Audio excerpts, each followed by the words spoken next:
Hi hello welcome to our channel. నేను మీ సిరి. ఈరోజు మనం చెప్పుకోబోయే కథ మిసెస్ అగస్త్య. కథలోకి వెళ్ళే ముందు మన ఛానల్ని సబ్స్క్రైబ్ చేసుకుని పక్కనే ఉన్న బెల్ సింబల్ నొక్కి పెట్టుకోండి. వీడియో పెట్టిన వెంటనే నోటిఫికేషన్ వస్తుంది. Mrs Agastya part 164. కూతురు చేష్టలకి లోపలే మురిసిపోతూ బయటికి మాత్రం రెచ్చగొట్టే పట్ల పడింది శ్రీధర్. అడ్డం పడుకుని అగస్త్య పొట్ట మీద కాళ్ళు పెట్టేసింది. కూతురు చుట్టూ ఒక చెయ్యేసి శ్రీధర్ కాళ్ళు నెమ్మదిగా నొక్కుతుంటే కళ్ళు మూసేసుకుంది. అప్పటికే అవంతి కుళ్ళుకొచ్చేసింది. శ్రీధర్ కాళ్ళు నెట్టేసి ఎలా అయితే శ్రీధర్ పడుకుందో అచ్చు అలాగే తండ్రి మీద కాళ్ళు వేసుకుంది. అదంతా చూస్తుంటే అగస్త్యకి నవ్వు ఆగడం లేదు. భయాలతో బాధలతో గడిచిపోయిన తన బాల్యం ఏమాత్రం గుర్తుకు రావట్లేదు. తన కూతుర్ని చూస్తుంటే సంతోషాలతో ఉన్న తన కూతురి బాల్యం అతని కళ్ళ ముందు కనపడుతుంటే తన కూతురి నవ్వులకి తన భార్య సంతోషానికి తను అనుకుంటుంటే గర్వంగా ఉంది. ఇద్దరికి సర్ది చెప్పి బుజ్జగించి పడుకోబెట్టాడు పాపని. తింగర్దాన, నీకు పాపతో పోటీ ఏంటి? శ్రీధని దగ్గరికి లాక్కుంటూ అన్నాడు అగస్త్య. నీకోసం ఎవరు వచ్చినా నాకు పోటీనే, చివరికి నీ కూతురైనా సరే. శ్రీధ మూతి తిప్పింది. ఆమె మాటలు నేరుగా అతని హృదయాన్ని తాకాయి. ఆమె ప్రేమ ఏపాడు తెలుస్తుంటే చలించిపోయాడు అగస్త్య. ఆమె ముఖాన్ని ముద్దులతో ముంచెత్తేశాడు. ఏయ్, ఏం పనులివి? రోజు రోజుకి బ్యాడ్ బాయ్ అయిపోతున్నావు నువ్వు. అతని ముద్దులకి కసురుకుంటూనే భారంగా చెప్పింది శ్రీధ. తనివి తీరటేదు సెనోరిటా. ఆ మాటకి ఆమె శరీరం ఒక్కసారిగా జల్లుమంది. ఆమె చెంపలు కెంపులని అద్దుకున్నాయి. ఆమె పెదవులని విపరీతంగా వణికిపోయాయి. ఇష్టంగా అతనికి అనువుగా మారిపోయింది శ్రీధ. కళ్ళు తెరిచి చిన్నగా మాట్లాడబోయింది కళ. పర్లేదు, తర్వాత మాట్లాడుకుందాం, ముందు రెస్ట్ తీసుకోవే. రామ్ ఆమె చేతిని పట్టుకుని ఆమె కళ్ళలోకి చూస్తూ చెప్పాడు. ఆమె కోలుకున్నందుకు గాను సంతోషం అతని కళ్ళలో స్పష్టంగా కనిపిస్తోంది. మరి బావా, ఆమె ఏదో మాట్లాడబోతోంది. మాట్లాడు, కానీ టెన్షన్ అవ్వకు. మమ్మీ డాడీ బయట ఉన్నారు, నిన్ను చూస్తారట. టెన్షన్ పడకు. నేను వెళ్ళి ఎప్పుడు డిశ్చార్జ్ చేస్తారో మాట్లాడొస్తా. ఆమె చేతిని వదిలి వెళ్ళిపోతుంటే తన బలం కొద్దీ పట్టుకుంది కళ. రామ్ తిరిగి వెనక్కి వచ్చాడు. ఆమెని ఐసీయూ నుంచి నార్మల్ రూమ్లోకి షిఫ్ట్ చేశారు. ఏంటే రామ్ అంత మృదువుగా మాట్లాడడం ఆమె ఇంతవరకు చూడలేదేమో. తల అడ్డంగా ఊపింది. అతని చెయ్యి వదలబుద్ధి కాలేదు. ఆమె గాజు కళ్ళు అతని వైపే చూస్తున్నాయి. రామ్ ముందుకు వచ్చి ఆమె నుదుటి మీద ముద్దు పెట్టుకున్నాడు. అది ఊహించని ఆమె ఒకలాంటి పరవశంతో కళ్ళు మూసేసుకుంది. నేను డాక్టర్తో మాట్లాడి వెంటనే వస్తాను, సరేనా? నువ్వు అసలు స్ట్రెయిన్ అవ్వద్దు. చిన్న యాక్సిడెంట్ అంతే. నువ్వు చాలా బాగున్నావు. అతడు నెలనాళ్ళుగా పడిన కష్టం ఏమాత్రం గుర్తులేదు ఆమె. ఆమె కోలుకోవడం చూస్తుంటే ఆమె చేతుల్ని నెమ్మదిగా వదిలి బయటికెళ్ళిపోయాడు. అతని వైపే అలాగే చూస్తుంది కళ. మరో 2 రోజులు గడిచే కళని ఇంటికి తీసుకెళ్ళొచ్చని, అక్కడే ట్రీట్మెంట్ చేయించుకోవచ్చని చెప్పడంతో రామ్ తీసుకెళ్ళిపోవడానికి సిద్ధమైపోయాడు. రామ్ పేరెంట్స్ రాగానే కొడుకు తమని కలవాలనుకున్నాడని తెలిసి వెతుక్కుని మరీ పరుగున వచ్చారు. జరిగినవన్నీ విని వాళ్ళు కదిలిపోయారు. రామ్ తల్లి అయితే కొడుకుని పట్టుకుని బాగా ఏడ్చేసింది. కొడుకుని మందలించి ఇంటికి రమ్మని బ్రతిమాలుకున్నారు ఆ ఇద్దరు. వెంటనే వాళ్ళ దగ్గర డబ్బు తీసుకుని శ్రీధర్కి పంపించడానికి ఆమె డీటెయిల్స్ ఏమీ లేవు. అగస్త్యకు పంపేశాడు. అందుకే కళని ఇంటికి తీసుకొచ్చేశాడు. రూమ్లో మౌనంగా పడుకొని ఉంది కళ. ఆమె కన్నీళ్లు తిండిలో ఇంకిపోతున్నాయి. ఆమె పొట్ట ఫ్లాట్గా ఉంది. అర్థమైందిగా తన బిడ్డ లేదని. రామ్ నోటి నుంచి నిజం వింటుంటే ఆమె వెక్కిళ్ళు పెట్టి ఏడవసాగింది. అమ్మా కళ, బాధపడకే. రామ్ తల్లి ఎంతగా నచ్చజెప్తున్నా ఆమె వెక్కిళ్ళు ఆపట్లేదు. ఆమె ఏదో మాట్లాడడానికి ప్రయత్నిస్తున్నట్టు మాట రావట్లేదు. మమ్మీ, నేను చూసుకుంటాను, డిన్నర్ సిద్ధం చేయి. తల్లిని పంపేసి కళ పక్కన కూర్చున్నాడు. కళ, జరిగిపోయింది ఏదో జరిగిపోయింది. ఇప్పుడు నువ్వు ఏడ్చి ఆరోగ్యం పాడు చేసుకోవడం కరెక్ట్ కాదు. రామ్ నచ్చజెప్తుంటే ఆశ్చర్యంగా చూసింది కళ అతని వైపు. సారీ బాబా, తప్పు తప్పు నాదే. ఆమె స్వరం జీరగా వస్తోంది. తప్పు ఎవరిదైనా ఇప్పుడు చేసేదేం లేదు. ఇక విషయాల గురించి నువ్వు ఎలా కోరుకోవాలి ఆలోచించు. చాలా వీక్గా ఉన్నావు. సర్జరీ జరిగింది, సెట్ అవ్వాలి ముందు నువ్వు. రామ్ అంత తేలిగ్గా తీసుకుంటాడని ఆమె అసలు ఊహించనే లేదు. కానీ అతని బిడ్డ లేదు అని తెలిసిన క్షణం అతడు ఎంత అల్లాడిపోయాడో అతనికే తెలుసు. ఆమెకేం తెలుసు? కలలో లోపల కుమిలిపోసాగింది. తప్పంతా తనదే. విషయం చెప్పకుండా దాచింది. యాక్సిడెంట్ అయింది. తన బిడ్డను పోగొట్టుకుంది. అదే తను రామ్కి చెప్పి ఉంటే ఇలా జరిగి ఉండేది కాదు కదా. అతను ఉండేవాడు కాదిలా. రోజులు గడుస్తున్నా సరే, కళ అన్నీ పోగొట్టుకున్న దానిలా ఉంటోంది. ఓ రోజు అర్ధరాత్రి పూట రామ్‌కి మెలకువ వచ్చింది. సన్నగా ఏడుపు శబ్దం వినిపిస్తుంటే కళ్ళు తిప్పి చూశాడు. నోటికి చెయ్యడ్డు పెట్టుకుని ఏడుస్తోంది కళ. ఆ మసక చీకట్లోనే ఆమెనలా చూసి గుండె నీరైపోయింది. కళ అంటూ ఆదుర్దాగా ఆమె భుజాలు పట్టుకుని నెమ్మదిగా తన మీదకి వాల్చుకున్నాడు రామ్. ఆమె టక్కున ఏడుపు ఆగిపోయింది. కానీ ఆమె వల్ల కాలేదు. నా వల్లే బావగా, నా వల్లే. ఆమె ఇప్పుడు కాస్త స్పష్టంగా మాట్లాడగలుగుతోంది. జరిగిన దానికి నువ్వేం చేస్తావో చెప్పు. అతను లైట్ వేసి ఆమె ముఖంలోకి చూశాడు. యాక్సిడెంట్ అవ్వకముందే నేను ప్రెగ్నెంట్. ఆ మాటకి అదిరిపడ్డట్టు చూశాడు రామ్. వాట్? అని అడిగాడు. అవును, ముందే నాకు విషయం తెలుసు. ఆమె ఏడుస్తూనే చెప్పింది అతనితో. రామ్ నిర్వీర్యుడైపోయాడు. క్షమించు బావ, క్షమించు. తెలిస్తే కోప్పడతావని నీతో విషయం చెప్పలేదు. ఆమె అతని ఛాతీ మీద పడి ఏడుస్తోంది తెగ. అతనికి అన్నీ గుర్తుకొచ్చాయి. ఆమెకి బర్త్ కంట్రోల్ పిల్స్ ఇవ్వడం, సేఫ్ పీరియడ్ చూసుకోవడం, ఇలాగే చేశాడు కదా. నిజంగా అలాంటి మనస్తత్వం ఉన్న తనకి ఆమె ఎలా నిజం చెప్తుందిలే. బావా అతని చొక్కా పట్టుకుని అతని వంక భయంగా చూసింది. ఎలానే అతని గొంతు వణికింది. తన రక్తం అంతా నిర్దాక్షిణ్యంగా దక్కకుండా పోయిందంటే అతను తట్టుకోలేకపోతున్నాడు. ఓ రోజు నువ్వు డ్రింక్ చేసి వచ్చావు బావ. వద్దు అన్నాను. అనలేకపోయాను. అంతేకాదు 2, 3 సార్లు పిల్స్ మిస్ అయ్యాయి. ఆమె భయపడుతూనే చెప్తుంటే, ప్రతిసారి తన నిర్లక్ష్యమే కనబడుతుంటే రామ్‌కి మాటలు లేవిక. ఆమె ఎలా ఫీల్ అవుతుందో అని ఆలోచించకుండా ఎన్నిసార్లు ఆమెను తనలో కలిపేసుకున్నాడు. రామ్ తల పట్టుకున్నాడు. సారీ బావ, నీకు చెప్తే అబార్షన్ చేస్తావని భయం వేసింది. ఆమె మాటలకు దెబ్బతిన్నవాడిలా చూశాడు రామ్. తను అంత మనసులేనివాడా? కడుపులోని పిండాన్ని హరించేవాడా? రాక్షసుడా? అలా అనుకుందా కల. ఆమె భయంతో వణికిపోవడం రామ్‌కి అర్థమవుతూనే ఉంది. అతని నుంచి విరక్తితో కూడిన నవ్వు పెదవుల మీద మెరిసింది. తన బిడ్డ పోవడానికి పూర్తిగా తనే కారణమని అతని మనసు పదే పదే గుర్తు చేస్తోంది. భయభ్రాంతులతో ఉండిపోయి కలను దగ్గరికి తీసుకున్నాడు. జరిగిందేదో జరిగిపోయింది కదా. నీకు సెట్ అయ్యాక మళ్ళీ మనం బేబీని గురించి ఆలోచిద్దాం, సరేనా? అతనంత మృదువుగా మాట్లాడుతుంటే ఆమెకి ఇప్పుడిప్పుడే నమ్మకం కలుగుతోంది. కలకి అతని మాటల వల్ల నిశ్చింత కలిగింది. అతని గుండెల మీద వాలి పడుకుంది కల. రామ్‌కి ఆ రాత్రి కాలరాత్రిలాగా నిద్రపోలేదు. పాపాలన్నీ ఒక్కొక్కటిగా వెంబడిస్తుంటే అతనికి పిచ్చి పట్టేలా ఉంది. అంతా తన చేతులారా చేసుకున్నదే అని అతనికి అర్థమవుతోంది.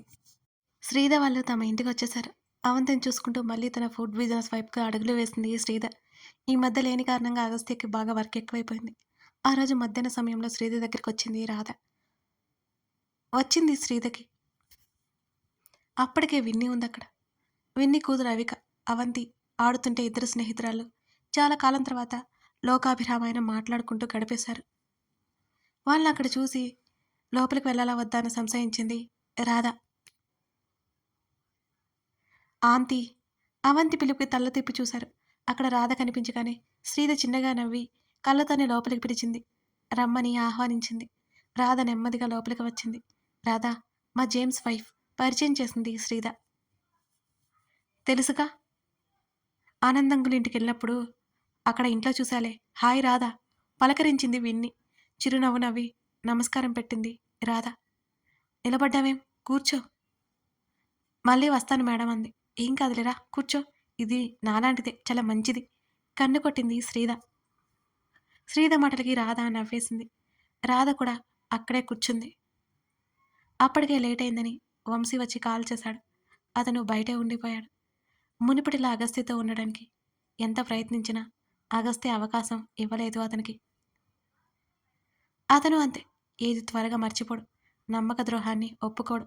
మళ్ళీ ఆ మనిషిలో ఉనికి వద్దనుకుంటాడు. సరేలే, నేను బయలుదేరుతాను శ్రీ, వంశీ బయట ఉన్నాడు అని అన్నది విన్ని. ఒక్క నిమిషం అంటూ శ్రీధ మెట్లెక్కి పైకి వెళ్ళింది. కాసేపట్లో ఒక కవర్తో వచ్చింది. అవికి తీసుకుంటూ అవికకు కూడా తీసుకున్నానే, నచ్చిందని. నీకు నచ్చకపోయినా పర్లేదులే, నా కోసమైనా వేయాల్సిందే. డ్రెస్ చేతిలో పెట్టింది శ్రీధ. నవ్వుకుంటే అది అందుకుంది విన్ని. స్నేహితురాల్ని హత్తుకుని రాధకి చెప్పి అవి వెళ్దామా? కూతుని చూసింది విన్ని. నేను పాపతో ఆడుకుంటా. అప్పటికే అవంతి కంటే 2 పెద్దదైన విన్ని కూతురు స్పష్టంగా మాట్లాడుతోంది. మరోసారి వద్దాం సరేనా, లేకపోతే శ్రీద ఆంటీ తీసుకొస్తుంది అని కూతురి చేతిని పట్టుకుని పైకి లేపింది. ఏయ్ ఆంటీ, ఏంటే ఆంటీ చస్తావని అవికని దగ్గరకు తీసుకొని నువ్వు అక్క అని పిలువు అని అంది బ్రతిమాలుతున్నట్టుగా శ్రీద. అవిక తల ఊపింది. నీ కూతురు ఉందే బాబు, తల కొట్టుకుంది విన్ని. నాకు కూతురున్నా సరే అయితే ఏంటి, నీ కూతురు నన్ను ఫస్ట్ నుంచి అక్క అనే పిలుస్తుంది, నువ్వే చెడగొడుతున్నావు అని కోపంగా చెప్పింది శ్రీద. అలాగేలే తల్లి అని విన్ని నమస్కారం పెట్టింది. అవిక వెళ్ళడం ఇష్టం లేని అవంతి మూతి ముడుచుకుని కూర్చుంది. అవిక అవంతిని బుజ్జగించి తల్లితో పాటు బయటికి నడిచింది. లేడైందా బాగా అని అడిగాడు వంశీ. అసలే టైమే తెలియడం లేదు, సీట్ బెల్ట్ పెట్టుకుంటూ చెప్పింది విన్ని. వెనుక కూర్చుని శ్రీద ఇచ్చిన డ్రెస్ చూసుకుంటోంది అవిక. వంశీ చూపులు ఆ ఇంటి మీదనే ఉన్నాయి. వంశీ విన్నీ పిలవడంతో తేరుకున్నాడు. వెంటనే కార్ స్టార్ట్ చేశాడు. అతని ఆలోచనలు తెలిసిన విన్ని మౌనంగా ఉండిపోయింది. ఎందుకంటే ఆమె ఏమీ చేయలేదు కాబట్టి. ఏమైంది రాధా, నాతో ఏదైనా చెప్పాలా? చేతులు నలుపుకుంటూ కూర్చున్న రాధని చూస్తూ అడిగింది శ్రీద. అది మేడం, పీరియడ్ మిస్ అయింది. రాధ నెమ్మదిగా తలదించుకుని భయపడుతూనే చెప్పింది. శ్రీద కళ్ళు ఒక్కసారిగా మెరిసే. అవునా, ఎప్పుడు? పద మనం హాస్పిటల్కి వెళ్దాం. శ్రీద ఉత్సాహంగా మారిపోయింది దెబ్బకి. లేదు మేడం, డౌట్ అంతే. ఆయన ఉదయం నుంచి ఇంకా రాలేదు. కిట్ తెప్పిస్తారా అడగలేక అడిగింది రాధ. అయ్యో, నువ్వు ఇంతగా అడగాల రాధా? ఆర్డర్ పెట్టేస్తానుండు, వచ్చేస్తుంది. అయినా నువ్వెందుకు అంత కంగారు పడుతున్నావు అని అడిగింది శ్రీద. అది ఆయనకి ఇష్టమో లేదో నాకు తెలియదు మేడం, పెళ్లి జరిగి ఎక్కువ రోజులు కూడా కాలేదు కదా అని అన్నది కలవరంగా చూస్తూ రాధ. ఏం కాదు, జేమ్స్ మంచివాడు, అర్థం చేసుకుంటాడు నిన్ను. నువ్వేం కంగారు పడకు, అతిగా ఆలోచించకు శ్రీద సర్ది చెప్పింది. ఇంకా ఏమైంది అని అడిగింది. మాకు ఎవరూ లేరు కదా, ప్రస్తుతం వెనక ఆస్తి అంటూ కూడా ఏం లేదు. ఇప్పుడు ప్రెగ్నెంట్ అంటే ఆయనకు ఇబ్బంది అవుతుందేమో. ఎందుకో రాధ కళ్ళల్లో నీళ్లు తిరిగాయి. పిచ్చి రాధా, ఎవరూ లేకపోతే ఏమైంది? నీకు జేమ్స్కి నువ్వు ఉన్నావు, సరిపోతుంది కదా. ఇక ఆస్తి అంటావా, జేమ్స్ చేతగాని వాడు కాదుగా. ఏదో మా కోసం ఇక్కడ ఉంటున్నాడు కానీ ఫైనాన్షియల్గా మొదటి నుంచి మా వారు ఒక వే చూపించారు జేమ్స్కి. సేవింగ్స్ ఉన్నాయి, నువ్వేం టెన్షన్ పడకు. రాధ చేతి మీద చెయ్యేసి చెప్పింది శ్రీద.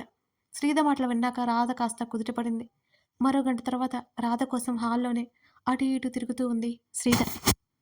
అవంతి ఆకలి అని గొడవ చేస్తుంటే కూతురికి ఫుడ్ పెట్టి మళ్ళీ కంగారుగానే చూస్తోంది శ్రీద. వాష్రూమ్ నుంచి బయటకు వచ్చింది రాధ. చేతిలో ఉన్న కిట్ శ్రీద వైపు చూపించింది. రాధ మొహంలో సిగ్గు సంతోషం రెండూ ఉన్నాయి. శ్రీద కళ్ళు నక్షత్రాలయ్యాయి. హత్తుకొని కంగ్రాట్స్ రాధా, చాలా సంతోషంగా చెప్పింది. నువ్వు చూస్తూ ఉండు, జేమ్స్ చాలా హ్యాపీ ఫీల్ అవుతాడు. నువ్వేం టెన్షన్ పడకుండా చెప్పేయి సరేనా, కావాలంటే సర్ప్రైజ్ ప్లాన్ చేయి అని కన్ను కొట్టింది శ్రీద. రాధ నవ్వుతూ సిగ్గుపడుతూనే తలదించుకుంది. అంతవరకు నేను ఈ విషయం సీక్రెట్గా ఉంచుతానులే అని శ్రీద నవ్వింది. రాధ కూడా నవ్వింది. ఆల్రెడీ డిన్నర్ రెడీ చేశా, వెళ్ళిపోయింది వంట ఆవిడ. నువ్వు పట్టుకెళ్ళు, జేమ్స్కి సర్ప్రైజ్ చేయడానికి టైం సరిపోదు మళ్ళీ. మేడం ప్లీజ్, శ్రీద ఆట పట్టిస్తుంటే చేతుల్లో ముఖం దాచుకుంది రాధ. గట్టిగా నవ్వేసి రాధకి క్యారియర్ ఇచ్చి పంపించింది శ్రీద. తన అనుభవంతో 4 టిప్స్ కూడా చెవిలో పడేసింది శ్రీద. కూతుని పడుకోబెట్టి పతి కోసమే ఎదురు చూస్తూ కూర్చుంది ఆమె. మావయ్య సూరజ్ తప్పు చేసిన వాడిలా చూశాడు. తీసుకురా, మొత్తం తీసుకురా, ఆస్తి మొత్తం తీసుకుని పో. ఇంత చేసిన వాడివి రేపు నన్ను చంపడానికి కూడా వెనకాడవని గ్యారంటీ ఏంటి? మనోహర్ గొంతులో బాధ స్పష్టంగా కనబడుతోంది. క్షమించు మావయ్య. మనోహర్ కాళ్ళ మీద పడ్డాడు సూరజ్. గత 20 రోజులుగా సూరజ్ జైల్లోనే ఉన్నాడు. అందరికీ తెలిసిపోయింది. అంతకుముందు వాళ్ళ ఫ్యామిలీ ఉండే రెస్పెక్టు భయం తగ్గాయి జనాల్లో. కంపెనీ షేర్స్ అన్నీ పడిపోయాయి ఈ మధ్య. మనోహర్ ఏమీ పట్టించుకోకుండా గదిలో బంధించుకున్నాడు. శ్రీద తన కూతురు కాదు అనే నిజాన్ని నమ్మలేకపోతున్నాడు. ఎక్కడ ఉందో తెలియని తన కూతురు గురించి బాధపడుతున్నాడు మనోహర్. సూరజ్ తల్లిదండ్రులు బ్రతిమాలినా సరే వినట్లేదు. మనోహర్ సూరజ్ని పట్టించుకోకుండా పక్క నుంచి వెళ్ళిపోయాడు. తల్లిదండ్రులు తిడుతుంటే మౌనంగా ఉన్నాడు సూరజ్. తన గర్ల్ ఫ్రెండ్స్ కూడా ఇప్పుడు ఎవరూ లేరు, ఒక్క ఆ అమ్మాయి తప్ప. అలాంటి పరిస్థితుల్లో కూడా తనతో ఉంది ఆమె ఒక్కటే. ఆడవాళ్ళ జోలికి వెళ్తే రాజ్యాలే కూలిపోతాయి. ఆ నవ్య మాటలు విని తను తొందరపడ్డట్టున్నాడు అనిపిస్తోంది సూరజ్‌కి. అసలు తను అనవసరంగా శ్రీధర్ జోలికి వెళ్ళాడు. అన్నీ అయిపోయాయి. తప్పులు చేసుకుంటూ హుందాగా బ్రతికాడు. ఇప్పుడు ప్రెస్టీజ్ ప్రశ్నార్థకంగా మారిపోయింది సూరజ్‌కి. అందరూ ఒక పురుగుని చూసినట్టు చూస్తున్నారు అతన్ని. ఈ ఇంట్లో మీరు ఉండవసరం లేదు. మనోహర్ ఖచ్చితంగా చెప్పాడు తన చెల్లికి, బావకి, సూరజ్‌కి. అన్నయ్య, మనోహర్ చెల్లి కంగారు పడుతుంటే, నా ఆస్తిలో సగం మీకే ఇచ్చేశాను. కొద్దిగా దానం చేస్తున్నాను. మరి కొద్దిగా ఎప్పటికైనా తిరిగి వస్తుందని నా కూతురు కోసం ఉంచుతున్నాను. అది కూడా రాకపోతే అప్పుడు మీకే చెందుతుంది. మీకే తగలబెట్టేస్తాను. దయచేసి నా కళ్ళ ముందు ఉండొద్దు. కొడుకు అంత చేస్తున్నా దాచిపెట్టి నిన్ను చూస్తుంటే నాకు అసహ్యంగా ఉంది. ఎవరు లేకపోయినా మీరు ఉన్నారని, మీరే నా కుటుంబం అని ఏ లోటు రాకుండా చూసుకుంటుంటే బాగా బుద్ధి చెప్పారు. ఈ క్షణమే ఇంటి నుంచి వెళ్ళిపోండి. లేకపోతే ఇల్లు కావాలా నేనే వెళ్ళిపోతాను మీకు. వాళ్ళని ఏం చేయలేక అలాగే ఊరుకోలేక అవస్థలు పడుతున్నాడు మనోహర్. మరో గంటలో సూరజ్‌తో పాటు అతని పేరెంట్స్ కూడా అక్కడి నుంచి వెళ్ళిపోయారు. ఒంటరిగా మిగిలిపోయాడు మనోహర్. నేను మీ కూతుర్ని కాదు అని శ్రీధర్ మొత్తుకోవడం గుర్తొస్తుంది. ఒక పసిపిల్లని తల్లి నుంచి వేరు చేశాడు. ఒక భార్య నుంచి భర్తను వేరు చేశాడు. ఒక కుటుంబం నుంచి కూతుర్ని వేరు చేశాడు తను. తనకి ఏమాత్రం పరిచయం లేని ఆనంద్ మీద తెలియకుండానే పగ పెంచుకున్నాడు తను. చివరికి ఏం మిగిలింది? చేసిన వాటికి ఫలితం ఏంటో తెలిసి వచ్చింది. ఒంటరితనం మళ్ళీ ఆహ్వానించింది అతన్ని. ఈసారి అతను ఎవరినీ నమ్మడు. శ్రీధర్ ఫోటోలు అవన్నీ తిరిగి పంపించేశాడు ఆమెకి. చిన్నప్పుడు ఎప్పుడో ఉన్న తన కూతురి ఫోటో పట్టుకొని ఎవరి సహాయం లేకుండానే తనే వెతికించాలనుకున్నాడు మనోహర్. వెతుకుతూనే ఉన్నాడు మనోహర్. కథ కొనసాగుతోంది. అదన్నమాట సంగతి. కథ ఎలా ఉంది? మీకు నచ్చుతుందా? ఇంతకీ లైక్ చేస్తున్నారా? ఇంతకుముందు భలే చేసేవారండి లైక్స్, కామెంట్. నేను మళ్ళీ ఎంతో కష్టంగా మీకోసం రీస్టార్ట్ చేసుకొని, అన్నీ ఒక్కొక్కటిగా మేనేజ్ చేసుకుంటూ స్టోరీస్ ఇస్తున్నాను కదా! మీ లైక్స్ ఉండట్లేదు, సరిగ్గా కామెంట్స్ ఉండట్లేదు. చేసుకుంటేనే కదా నాకు కూడా ఇంట్రెస్ట్ కలుగుతుంది. మన ఓల్డ్ వ్యూవర్స్‌కి కూడా మన వీడియోస్ వెళ్తాయి. చేస్తారు కదూ! తప్పకుండా చేయండి. Thank you.